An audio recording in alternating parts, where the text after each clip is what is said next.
স্বাস্থ্য সংক্রান্ত সকল প্রকার আপডেট তথ্য পেতে আমাদের চ্যানেলটি সাবস্ক্রাইব করে রাখুন এবং বেল আইকনে ক্লিক করে নোটিফিকেশন অন করে রাখুন, কারণ পরবর্তী সকল ধরনের আপডেট তথ্য আপনি পেয়ে যাবেন সবার আগে। হাড়জোড়া লতাটি হাড়ভাঙ্গা নামেও পরিচিত, তবে নামটি হাড়জোড়া হওয়ায় যুক্তিসঙ্গত। এটি 4 কোণা বিশিষ্ট সবুজ রসালো পাতা, 6 থেকে 11 সেন্টিমিটার লম্বা পর্ব পরপর জুড়ে শিকলের আকৃতি ধারণ করে। প্রতিটি পর্বসন্ধি বা নুট এর এক পাশ হতে এক একটি পাতা ও অন্য পাশ হতে একটি আকর্ষী বা টেন্ড্রিল গজায়। পাতা হৃৎপিণ্ডের মতো বোটাসহ লম্বা 6 থেকে 7 সেন্টিমিটার ও চওড়া 5 থেকে 6 সেন্টিমিটার এবং 3 থেকে 5 অংশে বিভক্ত। লতার শীর্ষ থেকে এক একটি পর্ব জুড়ে শিকলের ন্যায় হাড়জোড়া বেয়ে চলে। লতা যত বাড়তে থাকে তত গোড়ার থেকে পাতা বা আকর্ষী জমে পড়ে। ছোট ছোট গুচ্ছাকারে লোমযুক্ত সাদা সাদা ফুল ধরে। পাকা ফল দেখতে লাল ও রসালো আকারে মটর দানার মতো। ঔষধি গুণাগুণ: 1. হাড়জোড়া বা অস্থি সংহার, হাড় ভাঙায় অত্যন্ত কার্যকর। এর ডাঁটা ও পাতা সমপরিমাণ রসুন ও গুলগুলো একসাথে বেটে একটু গরম করে ভাঙা স্থানে প্রলেপ দিলে ভাঙা হাড় জুড়ে যাবে। প্রলেপটি 2 থেকে 1 দিন পর পর পরিবর্তন করে লাগাতে হবে। 2.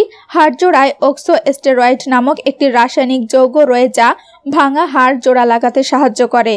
সে কারণে হাড় ভাঙার ফোলা ও ব্যথা সরাতে সমপরিমাণ হাড়জোড়ার ডাঁটা, গন্ধবাদালি ও নিশিন্দা পাতার সাথে অর্ধেক পরিমাণ ধুতুরার পাতা একসাথে বেটে গরম করে প্রলেপ দিলে ব্যথা ও ফোলা 2 চলে যাবে। 3. অনিয়মিত ঋতুস্রাবে অর্থাৎ মাসের দিনগুলো এগিয়ে পিছিয়ে গেলে কচি হাড়জোড়ার ডাঁটা কুচি কুচি করে কেটে শুকিয়ে সেই গুঁড়ো 2 টিপ পানি সহ দিনে 2 বার কিছুদিন খেলে ঋতুস্রাব স্বাভাবিক হবে। 4. উপযুক্ত গুঁড়া সকাল বিকাল 2 বার খেলে শ্বাসরোগেরও উপশম হয়। 5. কৃমির উপদ্রব হলে উপযুক্ত হাড়জোড়া চূর্ণ ঘিয়ে ভেজে পানি সহ 2 থেকে 3 টিপি দিনে 2 বার খেলে এই অসুবিধা চলে যাবে। 6. কানের প্রদাহের ডাঁটার রস উপকারী।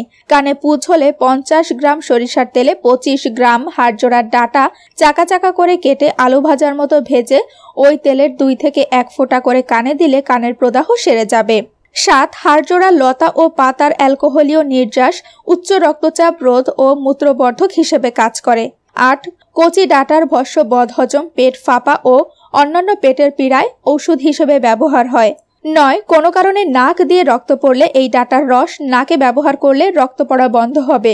তাই বন্ধুরা, এইসব রোগ সারাতে ব্যবহার করতে পারেন এই ঔষধি গাছটি। আশা করি উপকার পাবেন। ভিডিওটি ভালো লাগলে লাইক দিন, কমেন্ট করে আপনার মতামত জানান। ভিডিওটি শেয়ার করুন এবং চ্যানেলটি সাবস্ক্রাইব করে আমাদের সাথেই থাকুন। ধন্যবাদ।